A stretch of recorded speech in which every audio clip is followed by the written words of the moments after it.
after pupils have completed their assessment for each individual subject, the teacher will be able to tell them how they performed and therefore what the estimated grade is going to be. Now that's the grade that will be submitted to SQA, and it's important to understand that there's a series of moderation that grade goes through. So it's not only one teacher who makes that judgment. It goes through departmental and then SLT and then an authority process of moderation.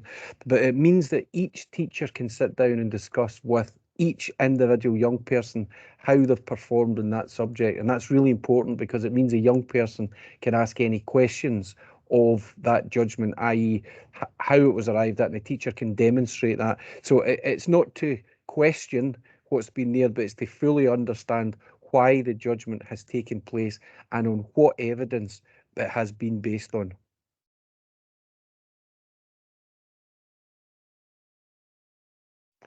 For any young person who misses an assessment, there is an opportunity for your teacher to be able to make sure that you have that evidence collected.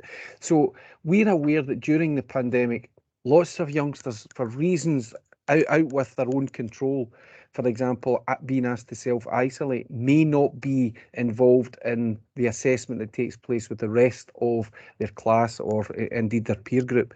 But that's okay because there is flexibility within this system to allow teachers at their own discretion to be able to give a similar assessment, even the same assessment under different conditions, so that the teacher can gather as much evidence as they possibly can to make the fairest assessment they can on the performance of every single individual pupil. So my advice would be, if you can help it, don't miss the assessment. But if it is a reason out with your control, like a genuine sickness, or as I say, if you've been asked to self-isolate, then you speak to your teacher who has the flexibility to make sure that you undertake that assessment and they can use it as evidence to make their teacher judgment on your performance.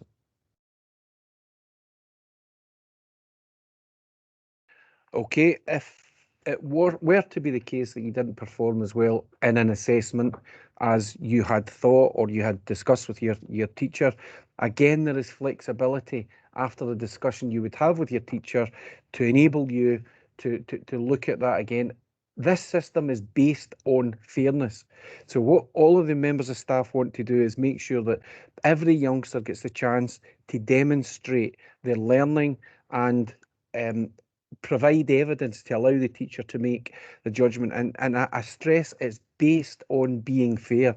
So if you have underperformed and you let your teacher know about that, then there is the opportunity to look at assessment evidence that's been collected out with that particular assessment you may have underperformed in. And if your teacher feels that your grade warrants to be higher in terms of their predicted judgment, then they're able to use assessment information from a variety of sources.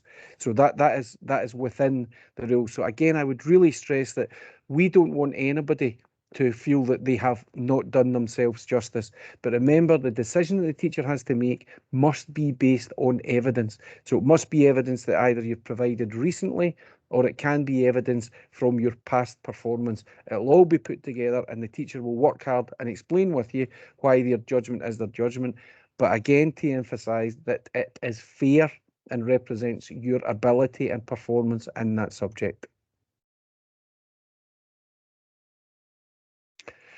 And the plan for the SQA assessment procedures next year have not fully been decided. So there's been a lot of talk about what we've learned during this pandemic, and there's been a lot of positive feedback, firstly about remote learning, and a lot of positive feedback about teachers' judgment in relation to grading a young person's performance in a particular subject.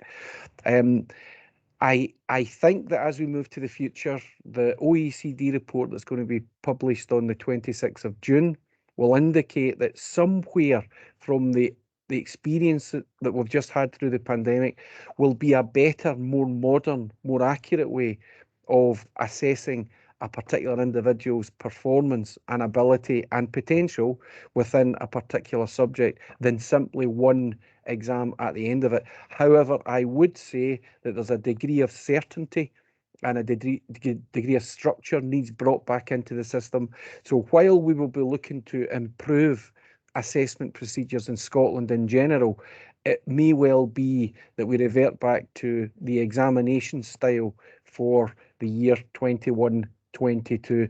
I would stress, however, this has not been decided and there is no definitive answer at this point on what that assessment will look like.